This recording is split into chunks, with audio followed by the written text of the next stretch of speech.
Cumprimento a todos com a paz do Senhor. Amém. Nessa hora tão especial, Amém. vamos meditar num texto das Escrituras, Lucas capítulo 17, versículo de número 32. Amém. Vamos falar nessa noite sobre uma advertência séria da parte de Jesus, tomando como exemplo a mulher de Ló. Então vamos ver as advertências que o Senhor Jesus nos traz acerca desse episódio que ocorreu no Antigo Testamento, especialmente do livro do Gênesis. É Lucas capítulo 17, versículo 32.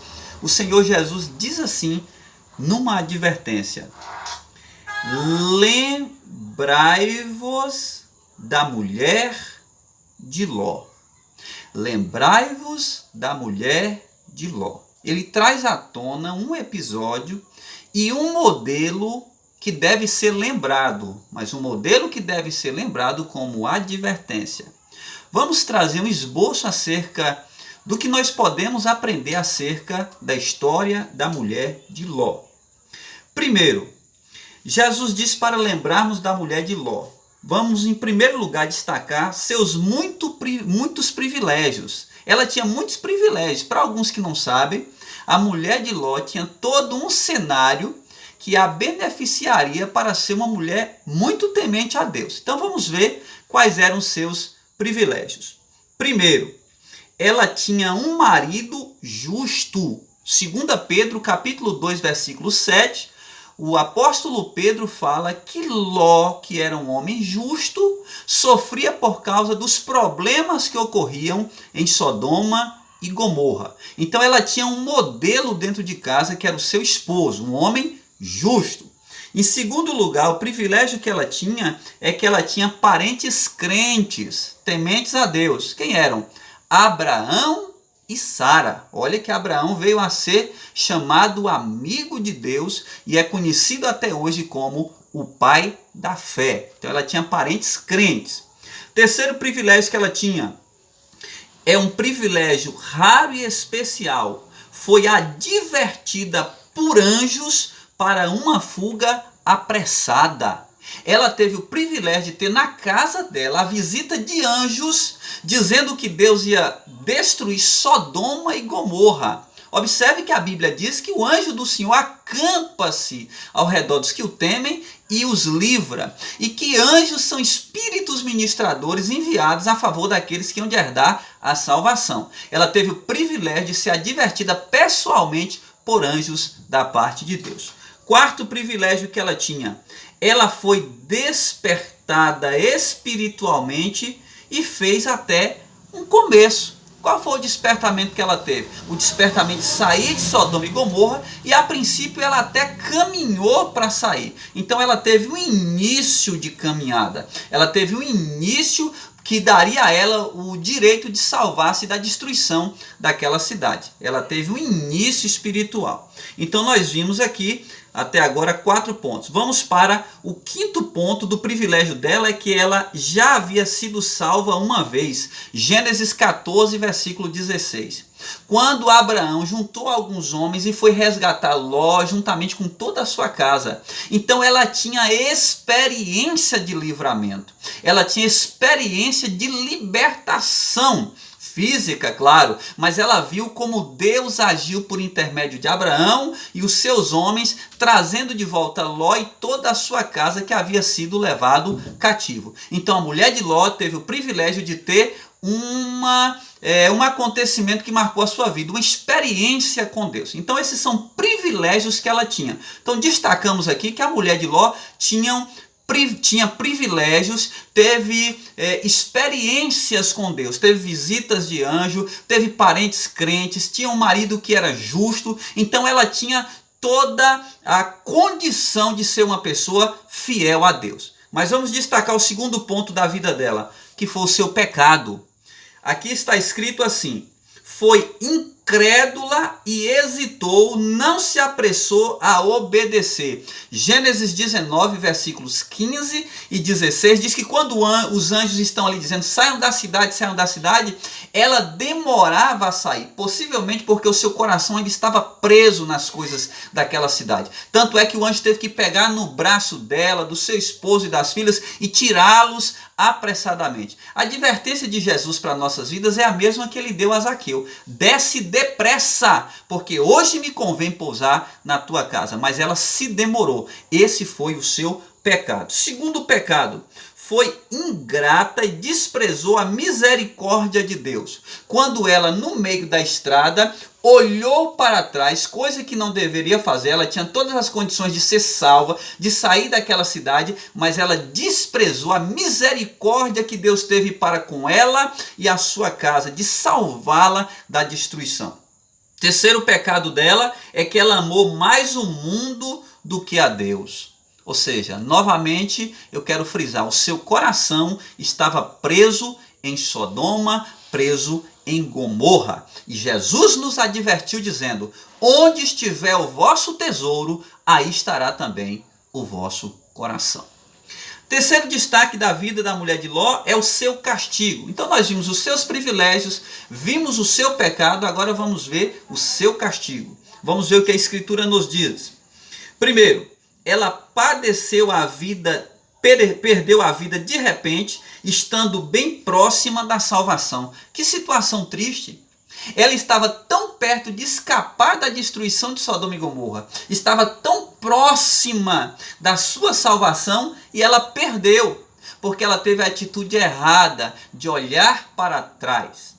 Nós lembramos de alguns personagens das Escrituras também que foram assim. Judas, por exemplo, tinha o mestre Jesus que o ensinava pessoalmente. Ele tinha aquele que é o Salvador próximo dele, porém ele foi-se pelo caminho da perdição.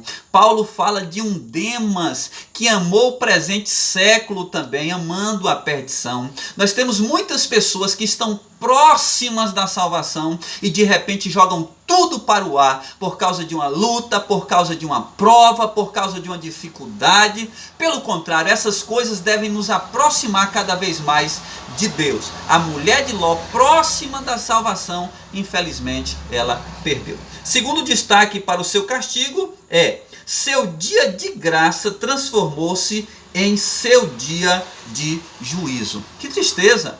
No dia que ela recebe a bênção de sair da sua casa para ser salva, no momento que ela sai para não participar da destruição que haveria na cidade que ela morava, aquele mesmo dia que foi uma graça para a vida dela, um presente de Deus de livramento, foi transformado em dia de tristeza, de destruição, porque ela olhou para trás. E nós conhecemos as Escrituras que diz que ela transformou-se em uma estátua de sal. A ordem é que ela chegasse em determinado lugar, ela juntamente com Ló e suas filhas.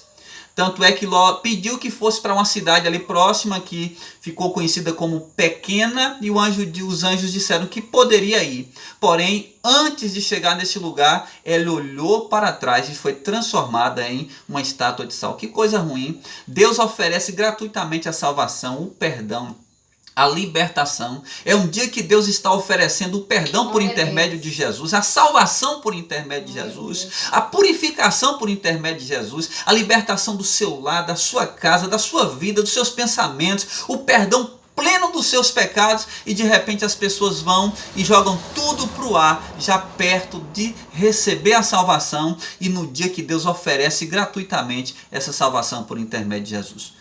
Quarto lugar, essa advertência não só é para a mulher, ou era para a mulher de Ló, mas também serve para nós. Nós vamos trazer algo prático para nossas vidas, é o quarto lugar que queremos destacar. Primeiro, essa advertência é dirigida a nós. Primeiro lugar, ela pôs a mão no arado, mas olhou para trás. Ela até saiu. Ela até saiu da sua casa, ela até acompanhou seu esposo e suas filhas, mas ela olhou para trás. E Jesus diz que quem coloca a mão no arado e olha para trás não é apto para o reino dos céus. Quem vem para Cristo, mas o seu pensamento ainda é no mundo, seu pensamento é ainda no que as pessoas vão dizer, seu pensamento é ainda, mas será que vai dar certo? A pessoa fica cocheando entre dois pensamentos. Jesus diz, não é apto para o reino dos céus. Então, se você segurou no arado, continue, porque Jesus tem recompensa para a sua vida. Segundo lugar, somente iniciou, mas não completou sua decisão. Ela iniciou, mas não completou. Observe que essa advertência é para nós também. Paulo escreve aos Romanos, capítulo 1, versículo 17, e ele fala que essa salvação, do versículo 16, que é o poder de Deus, o evangelho é o poder de Deus para a salvação de todo aquele que nele crê, e no 17 ele diz, porque a justiça de Deus se descobre de fé em fé. Começa com a fé e termina com a fé. Iniciar e não terminar não tem nada a ver com o plano de Deus. Deus quer que você inicie com Cristo, continue com Cristo e termine com Cristo. Lembremos das palavras de Paulo. Combati o bom combate, completei a carreira, guardei a fé. É isso que Deus quer para nossas vidas. Mas essa advertência serve para nós. Ela iniciou e não terminou. Deus não quer que sejamos assim. Terceiro lugar, provocou a ira de Deus, conforme 1 Coríntios 10, versículo 22. E a ira de Deus, infelizmente, sobre a vida dela foi a condenação sobre ela. Quem inicia e não termina, infelizmente, não pode alcançar o reino dos céus. Repito, o desejo de Deus é que continuemos a nossa caminhada com Cristo. Quarto lugar, ela desprezou a graça. Ela recebeu o presente, o privilégio de ser advertida que Deus haveria de destruir a cidade, mas quem saísse daquela cidade não seria destruído, e ela desprezou essa graça. Você que está ouvindo nessa hora, lembre-se de uma coisa: Deus nos dá o presente é Jesus, a salvação é Jesus, o perdão para os nossos pecados passa por Jesus, sem Ele não podemos, e nós não devemos desprezar essa graça, porque a graça de Deus se manifestou trazendo salvação a todos os homens. Então recebamos sempre, continuamente, essa graça de Deus. Em quinto lugar, por isso cuide-se da mania de obter lucros terrenos. Ou seja, há pessoas que pensam que a morada dele é aqui na terra.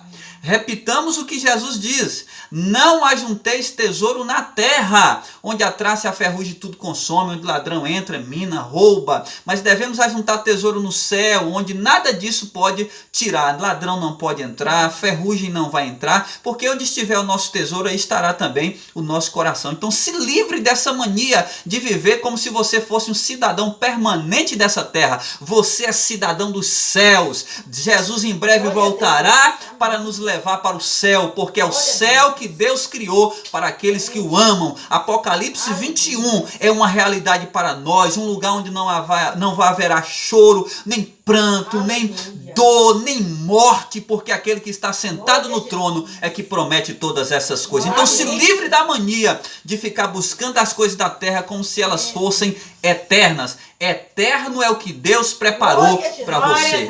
Aleluia. Em sexto lugar, cuide-se em resistir à ordem de Deus. Cuidar para não resistir à ordem de Deus. Se Deus mandou marchar, marche. Se Deus mandou orar, ore. Se Deus mandou ficar quieto, fique quieto. Se Deus mandou tocar trombeta, toque trombeta. Se Deus mandou você fazer algo, faça do jeito que Deus mandou. Não resista à ordem de Deus. Aceite a ordem de Deus para a sua vida, porque quem deve prevalecer é o propósito, o plano que Deus tem para a sua vida. Então não resista à ordem de Deus. Vamos lembrar rapidinho aqui de ordens que não podiam ser resistidas. Diante do mar, o mar fechado, a ordem de Deus é: manda o povo marchar. Imagine, o mar fechado, manda o povo marchar. Mas a ordem foi de quem? foi de Deus. E se é de Deus, Deus garante o que Ele vai fazer. O povo marchou e Deus abriu o mar vermelho. A ordem de Deus foi rodear as muralhas de Jericó durante 7 dias, uma vez por dia, no 7º dia 7 vezes.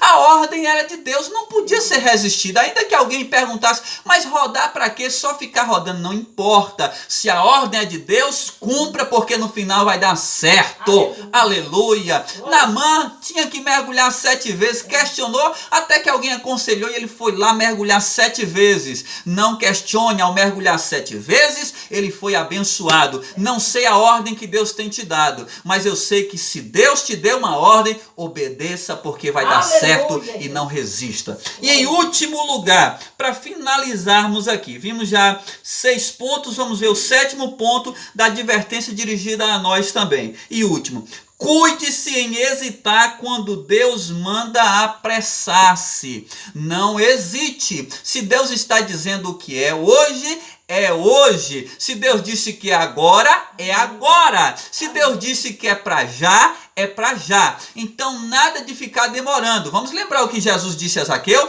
Desce depressa, porque hoje me convém pousar na tua casa. Então obedeçamos a voz de Deus, obedeçamos a sua ordem quando Ele nos manda apressar e tudo vai dar certo. Finalizando, eu quero lhe dizer, lembrai-vos da mulher de Ló. Que essa advertência venha fazer sentido para nossas vidas nos dias que estamos vivendo. E que Deus continue te abençoando, fortalecendo sua vida. Continue firme nos caminhos do Senhor. Não olhe para trás. Lembre-se da mulher de Ló. Façamos como disse o autor aos Hebreus. Nós não somos daqueles que retrocedem para a perdição. Somos daqueles que creem para a conservação da nossa alma. E Deus vai te abençoar. Amém.